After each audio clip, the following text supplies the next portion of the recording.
என் மண்டைக்குள்ளே ரொம்ப நாளாக ஓடிட்டு இருந்த ஒரு கொஷின் என்னென்னா, இந்த பெர்ஃப்யூம் விலை 500 திரஹம்ஸ், இந்த பெர்ஃப்யூம் விலை 50 திரஹம்ஸ். இதில் கிடைக்கிற அதே ஸ்மெல்லு தான் எனக்கு இதுலேயுமே கிடைக்கிது. சொல்லப்போனால் இதில் கிடைக்கிற லாங் லாஸ்டிங்கை விட இதில் ஜாஸ்தியாக கிடைக்கிது.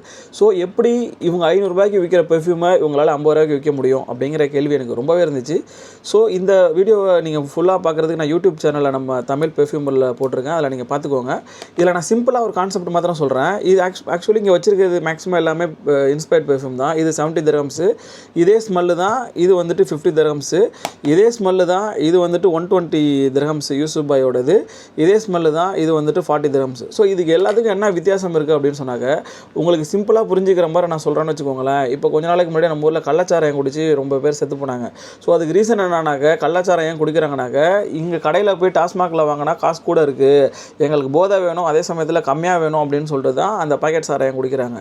ஸோ அதில் எப்படி போதை வருதுன்னா, இதுலேயுமே கெமிக்கல் கலக்கிறாங்க. பட் ஆனால் அதில் ரொம்ப சீப்பான கெமிக்கலை போதை தரக்கூடிய விஷயத்தை கலக்கிறனால தான் அது வந்துட்டு அந்த மாதிரி குடித்து இறந்து போனாங்க. அதே மாதிரி தான் இதில் ஒரிஜினல் பெர்ஃப்யூமில், பிராண்டட் பெர்ஃப்யூமில் எல்லாம் லேப் டெஸ்ட் பண்ணி இதில் ரொம்ப மைல்டாக தான் அந்த சிந்தட்டிக் கெமிக்கல் கலப்பாங்க. உதாரணத்துக்கு அந்த ஆம்ராக்ஷன், நம்ம திமிங்கலத்து வாந்தி எடுக்கிறதுலேருந்து கிடைக்கக்கூடியது 1 கிலோ கோடி ரூபாய்க்கு மேலே. ஸோ இதில் அந்த ஆம்ராக்ஷன் கலந்துருக்காங்கன்னா இதே ஸ்மெல்லு இதில் கொண்டு வரணும்னா அவனால் அந்த 1 கோடி ரூபாய்க்கு கொடுத்து வாங்க முடியாது, கம்பெனி கட்டுப்படி ஆகாது. அப்போ என்ன பண்ணுவான், அதே மாதிரி இருக்கக்கூடிய ஒரு கெமிக்கலை வந்துட்டு இதில் கலப்பான். எப்படி போதை தரதுக்கு அந்த எத்தனால் கலந்து அந்த இதை உருவாக்குறாங்களோ, இதே ஸ்மெல்லு வரக்கூடிய ஒரு கெமிக்கலை கலந்து தான் இதுலேயுமே அந்த ஸ்மெல்லை உருவாக்குறாங்க. ஸோ இதுதான் பேசிக்கான ஒரு ரீசன். பட் இதை தாண்டி பல விஷயங்கள் இருக்குது. R&Dக்கு செலவு பண்ணுறது, மற்ற விஷயம்லாம் நான் டீட்டெயிலாக நம்ம யூடியூப் சேனலில் நான் பேசியிருக்கேன்.